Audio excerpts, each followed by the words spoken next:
All right, what have we got here? We are getting there. Teenage Engineering just dropping bombs left, right, and center this year. Just out of literally what felt like maybe nowhere. I didn't think they were going to do this, actually. I thought the OP-1 was done and dusted. I mean, the OP-1 is an iconic and fantastic, amazing piece of historic synthesizer goodness produced to all of us, which is freaking expensive, by the way. But however, I have to say that when it dropped originally, it wasn't expensive. Originally they had them priced at $800, $800 USD, and then they increased the price to $1,200 eventually. And now I have to say with what they've done is they've updated the OP-1, but they haven't totally changed the design or completely, made it into something completely different. They've just added everything that the original OP-1, essentially what people were asking for and what, fans of the OP-1 were requesting, is basically in this brand new OP-1 field, as it's been touted or called. It's got everything that the fans wanted, but it comes with a hefty price tag, and we'll talk about that in a second. Look, it's got the same aesthetic. If you are watching here on YouTube, they've just changed they've made it thinner. They've put the power button here on the right and just some small features. They've also updated the screen, and there's a new synth engine in there. And let's have a look here. The OP-1, louder, thinner, and 100 times better. So introducing the new OP-1 field, injected with more than a decade of ideas, refinements, and improvements, just to mention a few. Stereo throughout the whole signal chain. Bluetooth MIDI, which that is pretty cool, actually, I have to say. USB Type-C. A new speaker system with a passive driver for detailed fat and loud sound. So it's sort of, I think the woofer is underneath it or something. Kind of like the MacBook Pro speakers, the new ones. A massive 24-hour battery life, multiple tapes and recording formats, new great sounding reverb, and the Dimension synth engine, which is the new synth engine I just mentioned. An all-glass flush high-resolution display. We also meticulously reworked all graphics screen by screen, and did we mention, this is pretty weird, I guess, or cool, that it has FM broadcasting. So how does that work? So I have the OP-1 field and I'm messing around and I'm broadcasting to FM. Someone can hear that? I'm not sure. That sounds pretty interesting. And they're saying that's just some of the 100 new features. And if I just read a few here, I'm not going to read the whole 100. I mean, I could if you wanted me to, but we'll just read a few here. All new low profile aluminium body, high resolution flush display, internal FM antenna for both RX and TX, 8 swappable tapes for recording, 4 different tape styles, all new drum kit packs, new reverb effect mother, new synth engine Dimension, which we just mentioned, new speaker with passive radiator. This basically has all the 100 obviously features here. Pro quality 32-bit audio throughout the signal chain, stereo mixdown from synth and drum to stereo tape tracks, stereo drum sampler engine. Man, there's some really cool features here.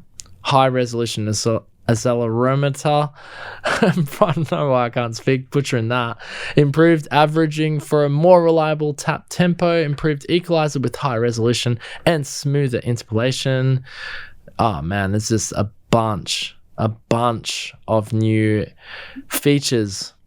Reworked, refined, reborn. Think OP-1 field as the natural continuation of its predecessor, updated with the latest technology, improved design, and finely tuned with professional musicians, recording artists, and sound design. Whoa, that was freaky.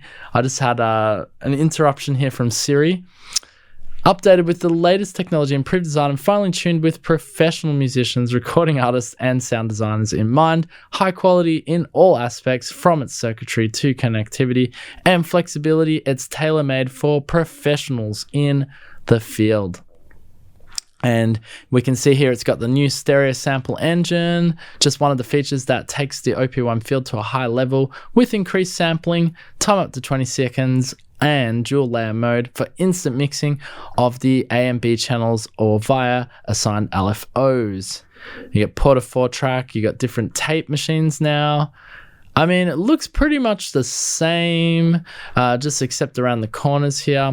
and it is much thinner, so we didn't want to alter the original OP-1 too much because we think we got it more or less right the first time. But by lowering the aluminium body around the keyboard, the new OP-1 field feels lighter, thinner, and more precise with 2K molding. We also managed to fit a dual 2.4 gigahertz antenna system inside the aluminium body. And it's got like Velcro things on the back. I'm not quite sure. I guess that's for the leather casing that you put around it. So they added the 2 soft Velcro rings on the back for fastening covers. There you go, and accessories. But they're saying here, perhaps you want to stick your OP-1 field on the top of your full-size keyboard or slap it on a guitar. Use the included adhesive looped back and start experimenting. On the right, you'll find an additional passive loudspeaker for hugely improved bass. And for a no more cold metal on your lap experience, we enfolded the aluminium body in a warm, soft touch hard cover. I mean, design-wise, wow. It is an updated OP-1, more or less. But who is it for? This thing is insanely expensive. Like, if we look at the price, and especially with inflation and what's happening in the world right now, I mean, this is an expensive device. Like, so they're coming out of the gate $1,999 US. And I know we complained about that little mixer, the TX6 as well, which was $1,200, I believe, or $1,300 or $1,299 or something like that. And wow, there was a lot of complaining about the price on that thing as well. That, I have to say, that thing is unique though. That little mixer, that is a unique. Nothing else like that exists. And it's incredibly small. I can understand that you'd be frustrated. Why would you pay for this tiny thing that's the size of a deck of cards? But it can do so much. That's the thing. You got to realize this is just as good, if not better, than most fully sized mixers. 6 stereo, 12 mono input in this tiny thing that's the size of a deck of cards with onboard effects. Let's remember that. I'm in two minds on the TX6. Yes, it is pricey, but I think that's where it had to be price-wise on that. And I know there was a lot of complaints on that. And I don't doubt that the OP-1 field is an incredible piece of hardware. I mean, I've got the original OP-1. I ended up getting it when it was on sale because I always thought it was ridiculously expensive as well, but I always wanted one. This is something, I guess Teenage Engineering, creating things that the studio musician definitely wants, but do they need it? It is a desirable product, but it's sort of out of reach. I guess they're going almost down the Apple road, like with the MacBook Pros and those sort of things, which are just like amazing. Like you'd think, oh wow, I'd really want that, but should I get this? Or, can I afford this? Do I really need it? And you got to ask yourself these questions. I saw a really good video last night from someone who is a definite Teenage Engineering fan, and they were saying how with the release of this OP-1 field, they didn't even acknowledge the people who put the OP-1 on the roadmap, which I thought was interesting. They sort of just snuck this one out, came out at Super Booth, and there's a few videos floating around on YouTube now where you can watch the OP-1 field in action just from like beta testers and people like that, like small YouTube channels. And I'm not sure what Teenage Engineering is thinking, because in that video it's kind of cool. It's like the guy who's a super Teenage Engineering fan is like saying that by releasing this at $1,999, you're basically saying F you to all the Teenage Engineering fans, because who else is this really designed for? It's designed for those original OP-1 owners, right? Because they're going to be like, oh, I want to upgrade, I want to get it. But do they really want to upgrade and spend $2,000?